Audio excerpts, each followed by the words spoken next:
And 3, 2, 1. What is going on, everybody? It's your boy, the Lo-Fi Horror Guy, and welcome to another episode of the Lo-Fi Horror Guys, growing on you live. Today, I'm going to be having on Antonio Campos. Now, Antonio has just released a brand new movie called The Devil All the Time. He is the director, co-writer, has been involved in other film as well. He's been a producer in other films. He has directed episodes for different TV shows. We're going to dig into all of this and much, much more, but very, very excited today to talk to Antonio about his most recent work, The Devil All the Time. If you haven't seen it, it's on Netflix.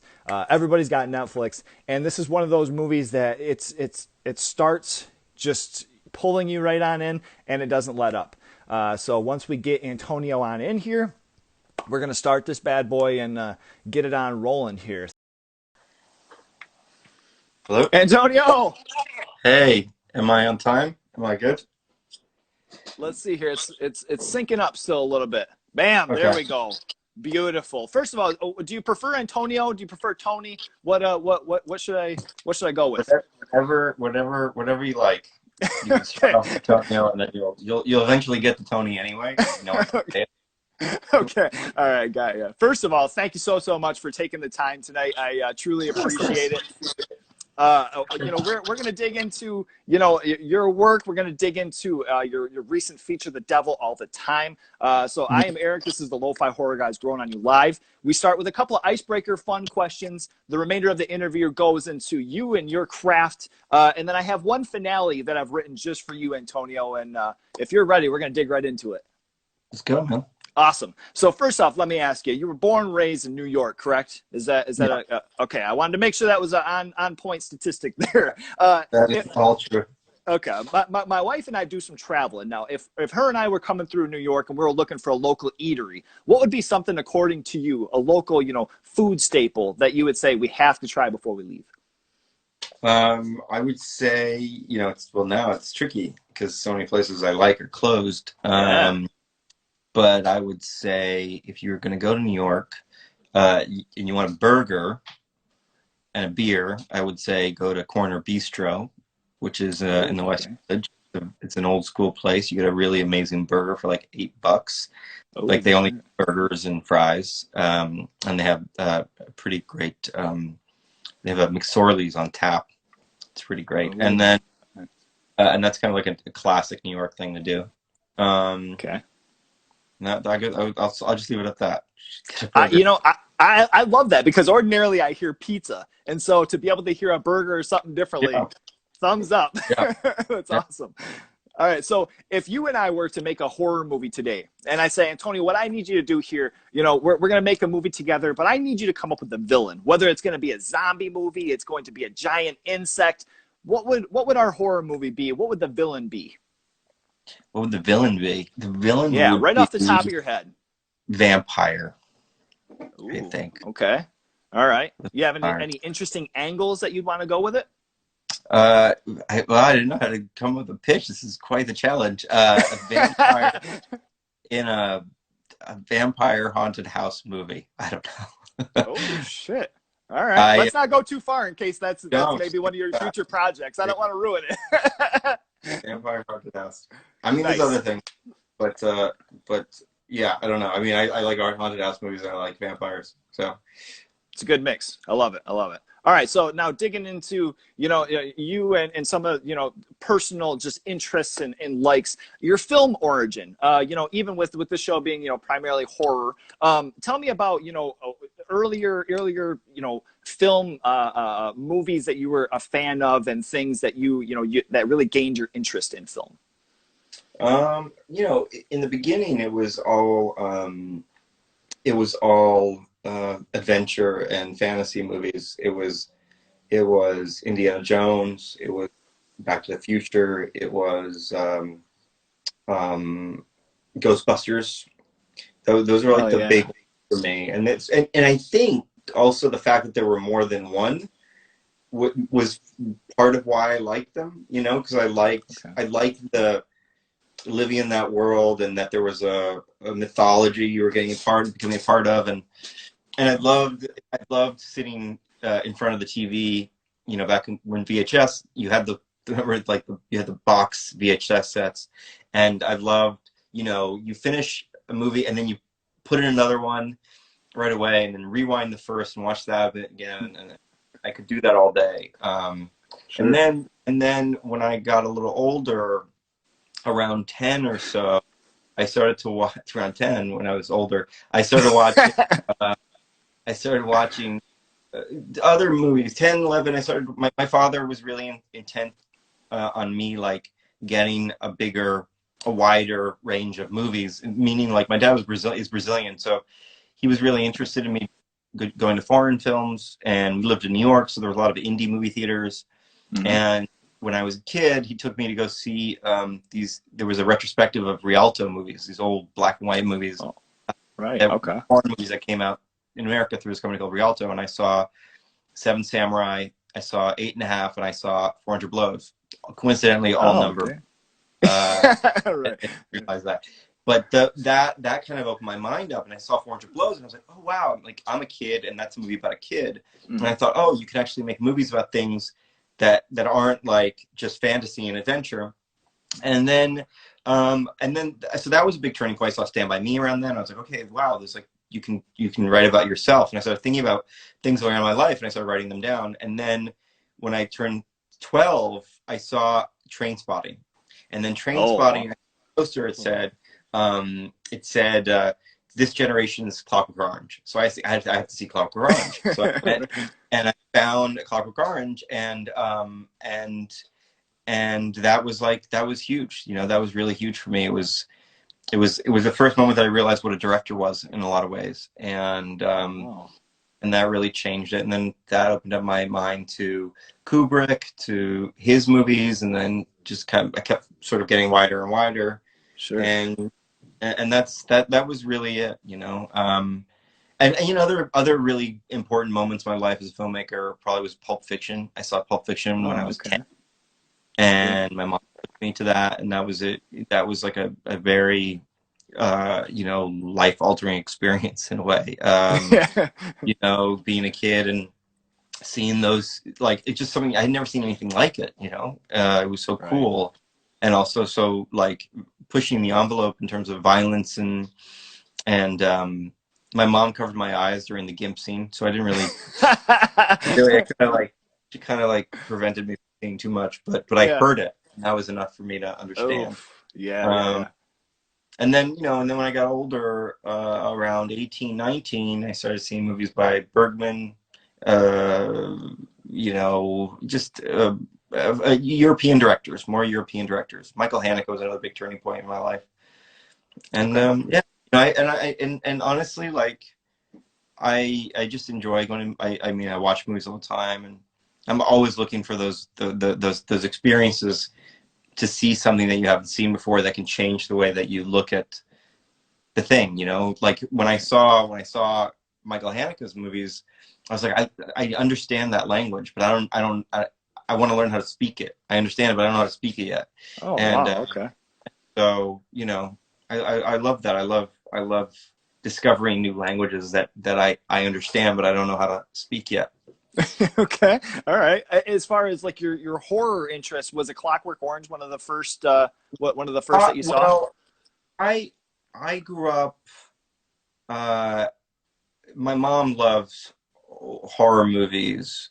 Okay. And one of the first movies that I saw as a kid, that was a horror movie, it was black and white. It was a movie called The Innocents. And it was based on Turn of the Screw. Very good. It's Turn of the Screw has been remade, but Innocence is kind of like the ultimate version of it, and it's so unnerving. It's also like if you go back and you watch Robert Weiss's The Haunting, like those are kind of, that's like, I think those are kind of like the ultimate sort of haunted movies. And then obviously when I discovered Clockwork, then I had to see The Shining, and The Shining was probably the first one, and then just like The Exorcist and then the classic ones. But I think the other thing that was kind of horror related that was a big part of my adolescence, and I don't know if you remember this stuff, but like Faces of Death was my Lord. thing. It was a thing at at that time, it was so Faces of Death. First of all, was like this series. If people don't know about it, before there was YouTube, before there was the internet, you had this myth about these movies called Faces of Death that captured like these crazy. It was like footage of people and animals dying. There was like interviews with a guy who claimed to be an assassin, hired gun, and it was just kind of a documentary about death. And there were like 8 of them, 10 of them, and you, like always someone had it. Like you had to like figure out how to get it, and so that was kind of like being exposed to something that was horrific, but on a different level. It was like film, but it was not, because it was bordering real. And then the other big thing that was part of my growing up in film was that I loved Asian horror. Okay. And at the time, you couldn't really get that stuff. Like when I was like 16, 17, you couldn't really get that stuff online, and you couldn't buy it in the store, so you had to find bootleg copies of it. Yeah. And so I had a huge collection of just bootleg Japanese horror and Korean horror and some like really weird Chinese horror movies, and I got really, you know, the all like the original Grudge, the original Ring, and yeah, I mean, like that aesthetic. So I still think I think those like those movies at that time in Japan, the ones that were made like on TV, you know, that like right.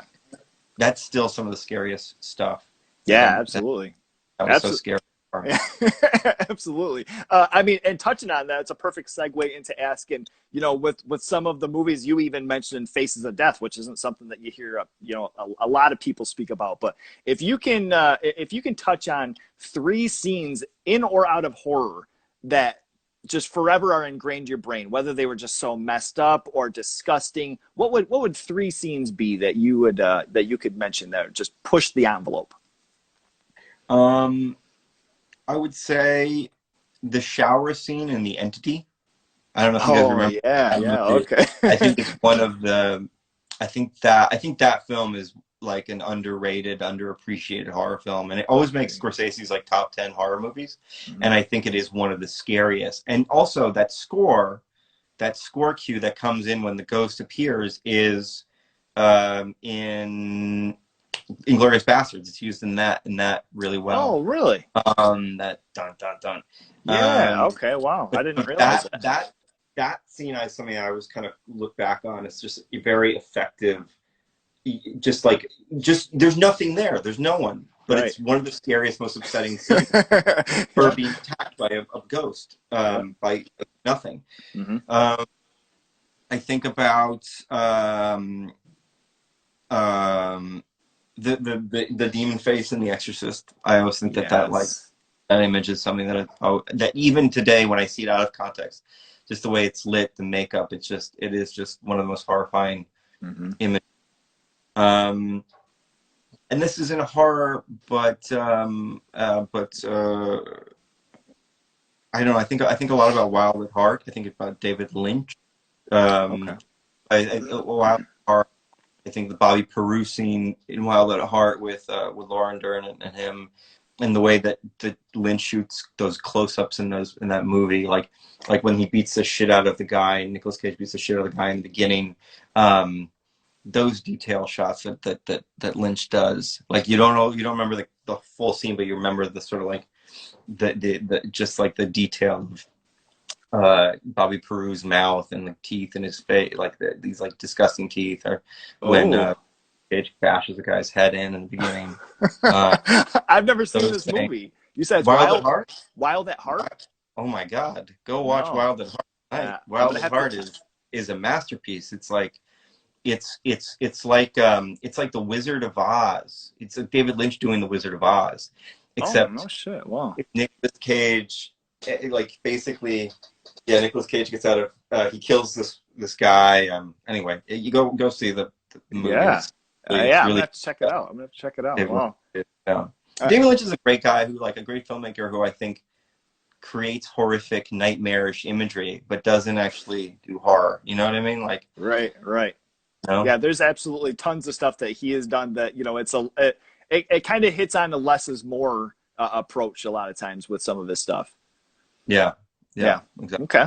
Now, let me ask you, as far as, with you and being a filmmaker, The Devil All the Time being your fifth film, what is something that Or, you've, fourth, excuse me, or I'm sorry. I fixed that in my notes as well. I sent that to you earlier, but I was like, what, wow, there's one film I forgot about. Paul, what's something that you've learned earlier in the process, with any of your previous films that helped you with your process of making, something like The Devil All the Time? Um, in my earlier movies, I don't know, man, there's so much. I always talk about when you start off, directing. You're very nervous that you're always nervous people are trying to take over your movie. It's a very like common fear that that people are trying to usurp power or something, and people come to you with their ideas and their opinions, and they disagree with you about something, and you feel like it's an attack on you or your vision, and the reality is it's just their opinion.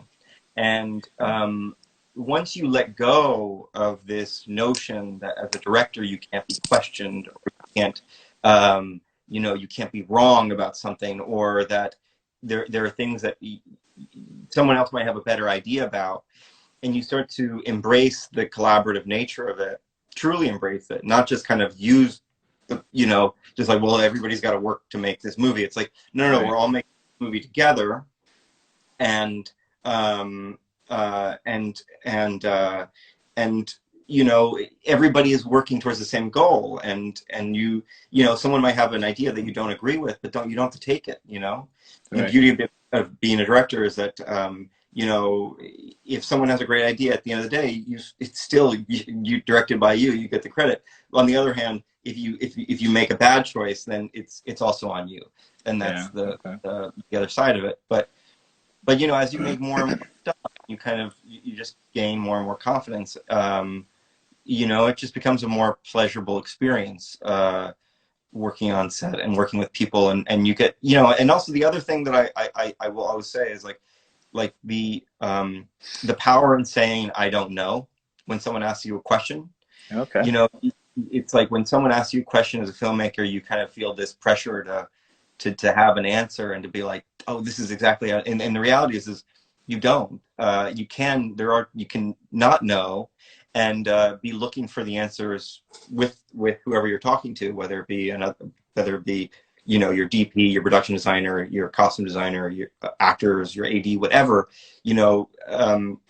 It's better to say I don't know than to like put on a show and Put on pretend a to talk. facade. Right. People respect that more than you saying something very sort of confidently that doesn't actually work. So those are things that you learn after doing it for a long time. Okay. Yeah. I mean, that resonates with a lot of things, in and out of, even, outside of filmmaking. That's a really good point to make, as far as, just showing that a little, maybe not vulnerability, being the word, but, being straightforward, and not acting like you know everything, and, how do we take this on, because I'm not quite sure. That's a good point. Yeah, I like that. That's awesome. yeah, yeah. So, with the Devil All the Time, co-writing and directing, is there anything that comes to mind that excited you in the writing process as far as the movie, but then absolutely just floored you, just wowed you in the filming process? Something just from paper to page. May it be just Um, maybe a visual shot, or maybe the focus of yeah. a shot, or actress's Uh, portrayal. I mean, one, Rob Pattinson's delivery of the Delusion speech, where we got to on the day, the speech was, I always thought was brilliant. That was really, Paulo, my brother, that was his, he really kind of dug in and created this wonderful speech. Um, and I think it was the language of that speech in particular that really probably caught Rob's attention when he first read the script. And when Rob got up there and did it, and we kept pushing it and pushing it, that was something that was really amazing to watch and to be a Okay. part of. Sebastian Stan at the end when he shows up to kill Arvin. Mm-hmm. Um, there was a kind of madness that Sebastian kind of started to embrace, started to take over, and we just did this kind of long Steadicam shot down the hill and up the hill, and he just reminded me of Jack Torrance at the end of The Oh Shining. yeah, There was for sure, for sure. he was consumed, and there was a great moment that we make in the film where he shot the shotgun, and then he literally rolled down the hill, Right.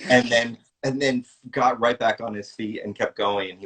And Sebastian gained a lot of weight, and he was completely out of shape for this movie, and was just eating junk food every day. It was just kind of like, just because I wanted him to get fat, and he just kept eating more and more junk food, and so he was completely out of shape, just huffing and puffing and sweating the whole time. Nice, nice. And now another one of the actors I wanted to, or an actor I wanted to, point out, Bill Skarsgård with his part. Yeah. He had mentioned in an interview before that he wasn't sure that he was right for the role of Willard. Mm. What was it that you saw in him initially that you felt, he was the perfect fit for it? It's funny that he said that. I never knew that, but it's probably better for an actor not to tell a director, I'm not right for this role. But I just, I met Bill a year before, or maybe 6 months before we started officially casting the movie, and we had a general meeting just to get to know each other. He liked my films, and I admired him as an actor, and I was interested in getting to know him, and sat down for coffee, and somehow fatherhood came up, and I had just Okay. that I was going to be a father. Like I hadn't told anybody yet, and so I just was like, well, what the fuck? I was like, it's funny, I haven't told anybody this, but my wife just found out she's pregnant. We haven't told anybody. And he said, well, that's really funny you said that, because I just found out that my girlfriend is pregnant, and I haven't told Oh, anybody. wow. And we found out that our babies were due like a week apart. And so a lot of the conversation became about fatherhood and the idea of being a father, and what we were nervous about and what we were excited about.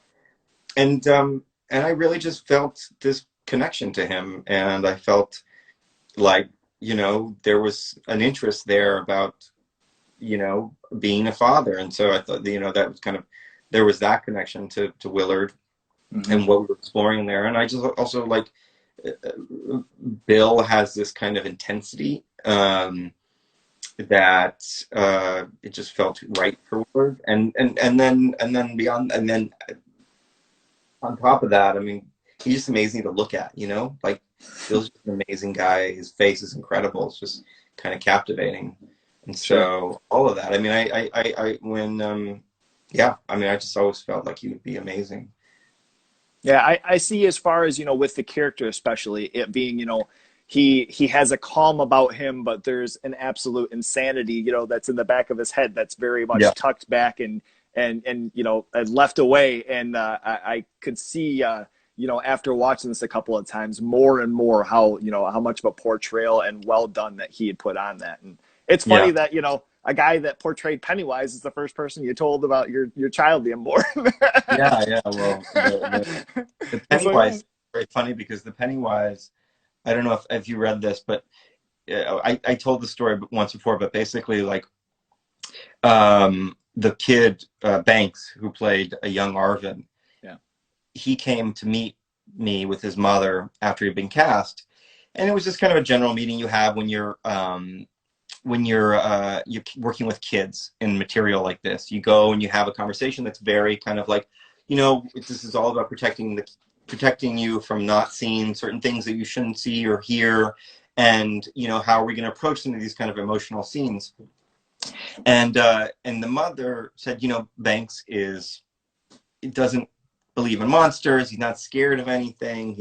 he's just, he's a very, very smart, imaginative kid. And, but he is, there's a couple things he's scared of. And he's like, yeah, I'm not scared of monsters. The only thing I'm kind of scared of is Pennywise the clown. But that's the only thing that I'm scared Oh of. my God. And I looked at his mom, and his mom looked at me and just mouthed. She said, "Don't say anything."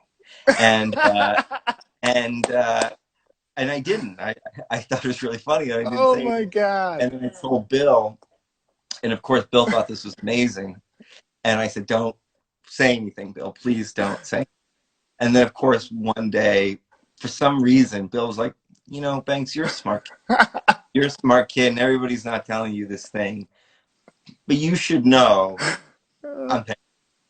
And Banks was trying to be tough. He's like, "Oh, that's interesting. That's interesting, Bill. That he's like, yeah, but you get it. It's like that's a character I play. It's not a real person." And he's like, yeah, I get it. Yeah. Oh And then my God. we shot the scene where Banks is his father saying, pray harder, and it's getting so intense, and and uh, and and Banks just out of nowhere hysterically started crying, and I never had a conversation with him about it, but I do think that like the feeling that Pennywise was yelling at him and how like that settled him and scared him in a way, and it just kind of played out this way. Never, not intentionally, didn't mean to scare the kid at all, but I mean just how random.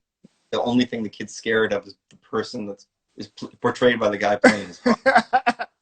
That is absolutely nuts. Wow, that is fucking crazy. I never heard that story before, but that is awesome. Jesus. Yeah, what a small world. Poor kid.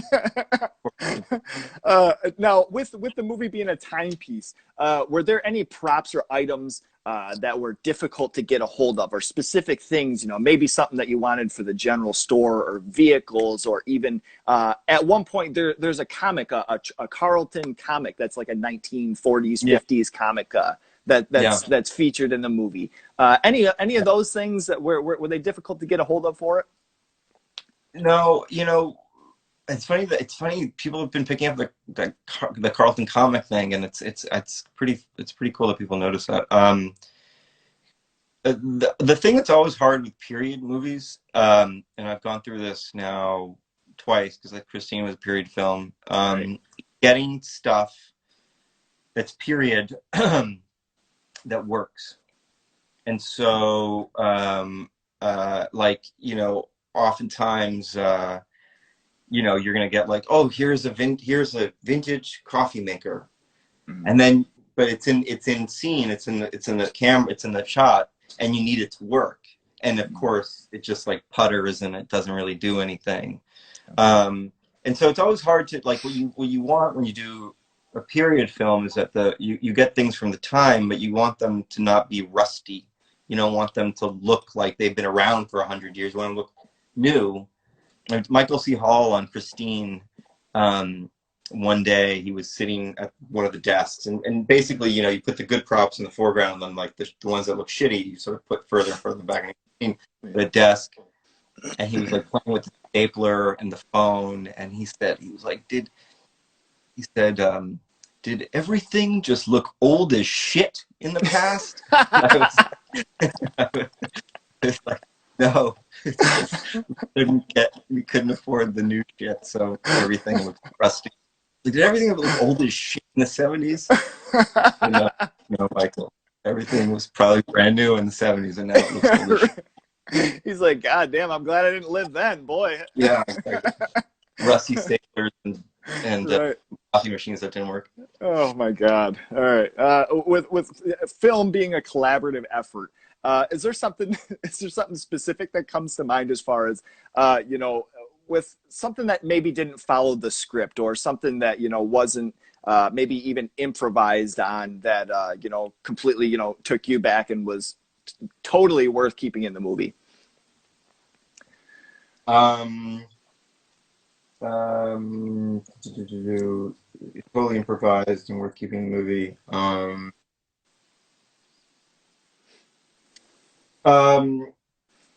Simple thing like the scene with the scene with Uncle Erskine and Uncle Erskine and Grandma with Bill when they're sitting around the table and he's talking about seeing Charlotte and that he's in love. That was something that we improvised, just sort of waiting when we were sort of setting up the shot. Setting up the shot. Okay.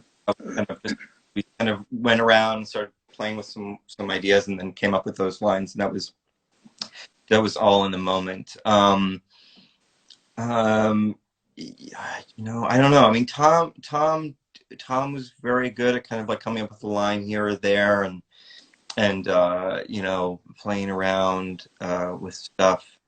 There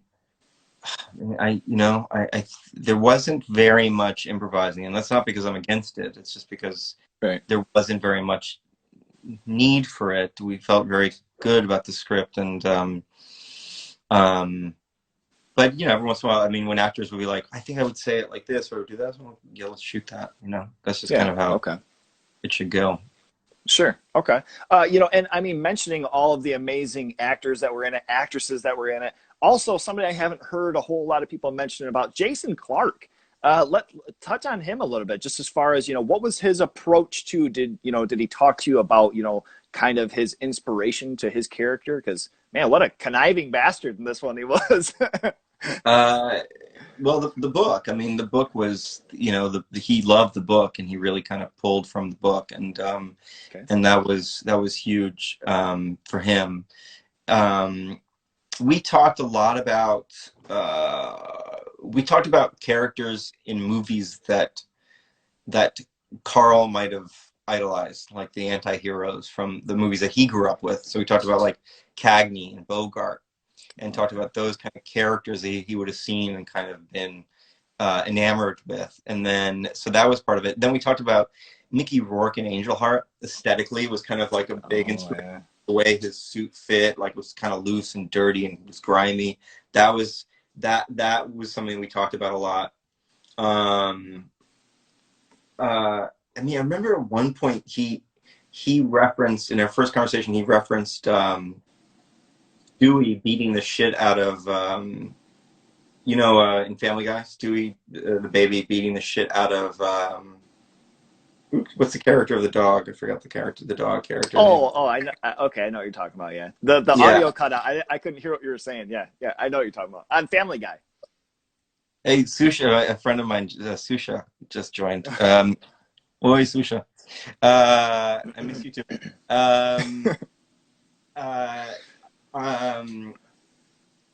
He would tell. He was talking about that scene.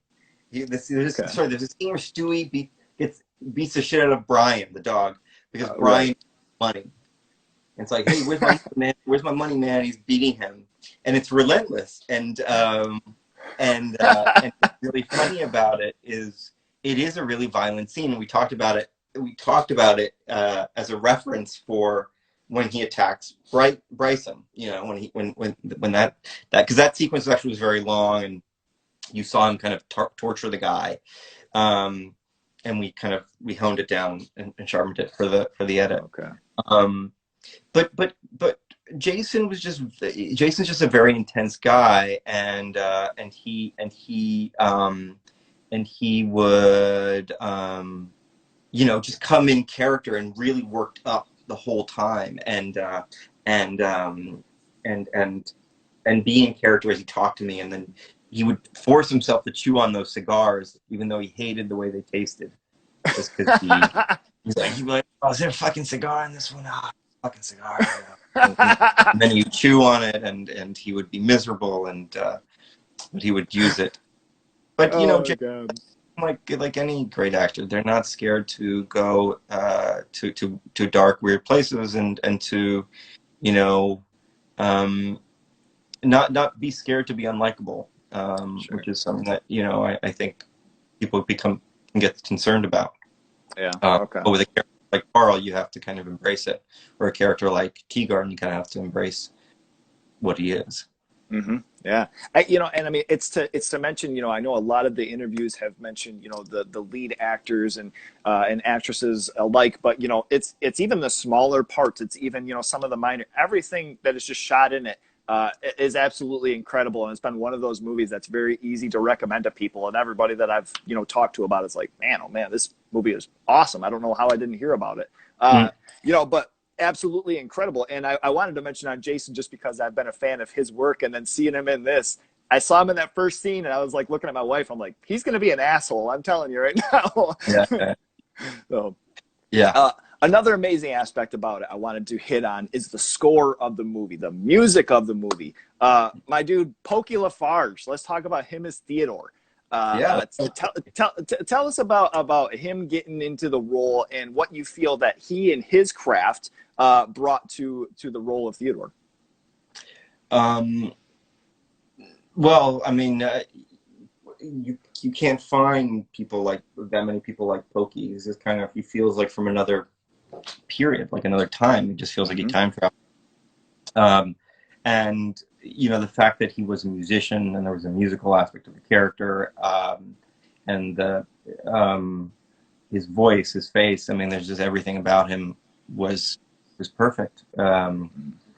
And he really kind of, him and Harry Melling, who played Roy, they really just played off each other really well, and they really liked each other. And Harry looked to Pokey to guide him through the musical aspects, and then Pokey looked to Harry to guide him as an actor, and they were really kind of like they became inseparable through the shoot.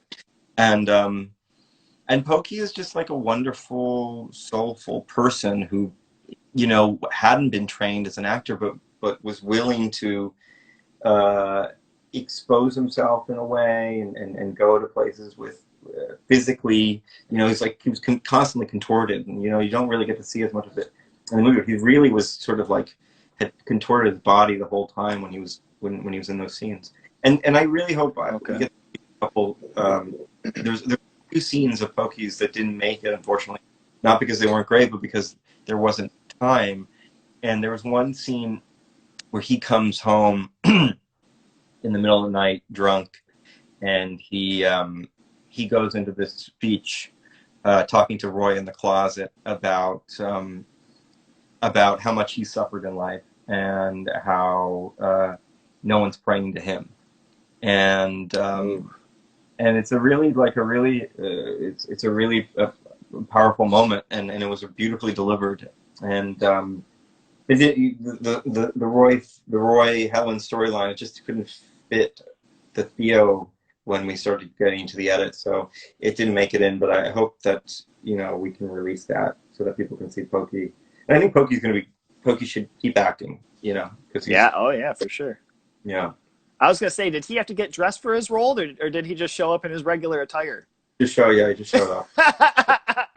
Just showed up in a wheelchair. I guess aside from that part, I forgot. No, but the Pokey's just like, the reality. Pokey is like a well-dressed guy. I mean, he's very sharp. His style is kind of amazing. So we really had to knock him down. Yeah. But absolutely, he does a Dapper Dan man for sure. Yeah, he's a Dapper Dan man. Yeah. So now, along with Pokey in the score, I wanted to hit on as well Sonder Urians. Sonder, you were a producer on Martha and Danny, Danny, right? Yeah. You were a producer on Martha, Marcy, May, Marlene, correct? Yeah, look, you got it right. There you go. Okay, I almost tripped, but I got. Yeah, I know you did. Is that where you met him? No, we met Sonder and Danny on a movie we produced in 2010 called Two Gates of Sleep, which starred Brady Corbet and David Paul, and it's a beautiful movie. It was a lot of the same collaborators from Martha and Afterschool worked on it, and Afterschool my first feature didn't have any music at all. And I wasn't really interested in adding music. And then when we started to work with Danny and Sonder on Two Gates of Sleep, which was their first movie as composers, I loved the guys. They were just like wonderful people, and they were so talented, and they excited me about music. And when we did Simon Killer, my second movie, he I was like, I don't know what the music is. I don't know if there's any music. And then he started to create stuff, and then it was just like, oh well, this is good, and let's put it in, and that's how that started. And then Martha was right before Simon, so we started working kind of at the same time. And I mean, and the score for Martha is so iconic and beautiful. And so, yeah, I don't know. I've worked with him now uh, three times, three as a Oh, director, okay. and then I've worked with him as a producer. Maybe I don't know. I've worked with him on three other movies I produced. So, Oh, um, okay. I've yeah, like they're just the greatest, and I mean they're so prolific. Those guys never stop working. Oh, okay. I mean, as far as it was now with this movie, that was my first introduction to their work, but that was one of the first things noticing was just the beginning credits and just some of Yeah. the underlying tone that Hmm. it added. There was so much atmosphere added with it. I'm like, wow, Hmm. I don't know who these guys are, but I'd like to check them out. Yeah, yeah. Well, I Super mean, they're talented. and Sonder is they also play their own music, and they've had bands. He was in a band called I believe it was called Tarantula, and now Sonder just came out with a solo record that's on Spotify, and you can get it. It's really beautiful. It's a great record, so I encourage you to check that out. Okay. Is that you're saying Tarantula? Is that a punk band? No, it wasn't punk. No. Oh, okay. I was gonna say I used to play with I played shows with a band called Tarantula, and I'm like, there's no way that this is the same dude. But to Yeah. shit my pants. Yeah. Okay, awesome. Now you mentioned some extra scenes and different things. Is there anything lined up as far as for The Devil All the Time with a physical release? I know right now it's doing a lot of Netflix, with the streaming, but Yeah, no, I'm not. I mean, okay. maybe down the line. Sure. Okay. All right. Yeah, I didn't know. I saw somebody had mentioned something down there, and I figured I'd ask that. Ask that while we're on here. But so that's all the questions that I have for you. I do have one finale, but this is your opportunity if you want to shoot out what you have going on, any sort of new projects, things that you have in the works. This is your opportunity, man. No, I only wanted to mention I produced a couple movies. I produced one horror movie in particular that I think is one of the scariest movies, directed by a guy named Nick Pesh. It was his first feature called The Eyes of My Mother, and if you haven't seen it, you should see it because it's really a great movie. And Nick is a great director. And his second movie, which we also produced, called Piercing, is a film that I'm really proud of. That isn't isn't a horror film per se, but it's got horror elements. It's based on a Murakami book. Oh, Um, okay. and it stars me. That's where I met Mia Wasikowska for the first Oh, time, and stars Chris Abbott, who's another actor that I've worked with and was very close to he's a very close collaborator. Um, no, I'm just I'm writing. I've been writing since the beginning of the quarantine. A series, a limited series called The Staircase, that's based on a documentary. oh, Uh, wow. Okay. and that's it. Developing some things. I'm You're in talking Chile. the staircase on Netflix there? Yeah, yeah, Oh, exactly. shit. Okay. Wow. That'll be that. Cool. We'll leave it there. I'm not going to keep going with it. That's awesome. All right. So it's funny that you mentioned The Eyes of My Mother because the finale here is a little thing I like to call only 5 words. And in this, I ask you about a couple of your works. And in 5 words, you have to describe them. So, first of all, the first one I was going to ask about was The Eyes of my mother. In five words. 5 words or less. You have to Five. describe it. Okay, good, good, good. 5 words or less. I, my mother. Um,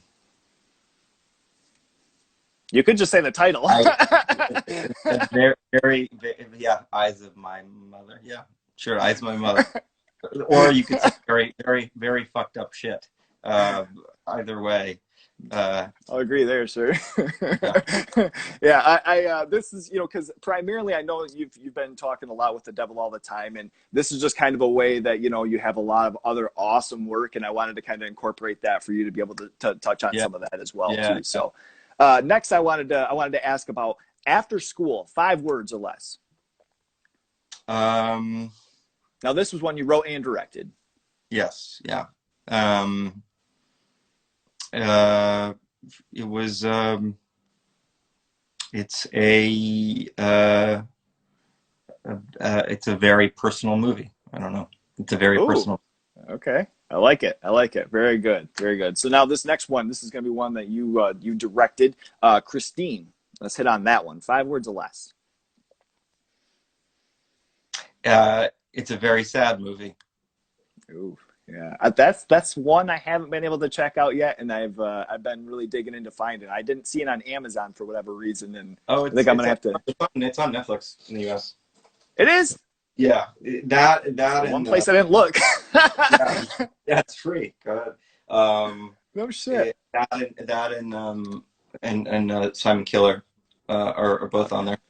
Yeah, Okay. All right. All right. Sweet. Sweet. So yeah, I was gonna say I looked on Amazon and a couple other little things. They have the Tubies and I don't know all sorts of shit nowadays that you can try and find stuff. But I try my hardest, especially with like independent works, not to download stuff. And if I can pitch a couple of dollars to support it, I try to yeah, do yeah. that. But Of course. so Yeah, of course. I'm the same way. so the next one, Simon Killer. The next one I was gonna Uh, ask about. Simon Killer, 5 words or less. Mm. Uh, it's a Simon Killer. Um, LCD sound system. Dance yourself clean.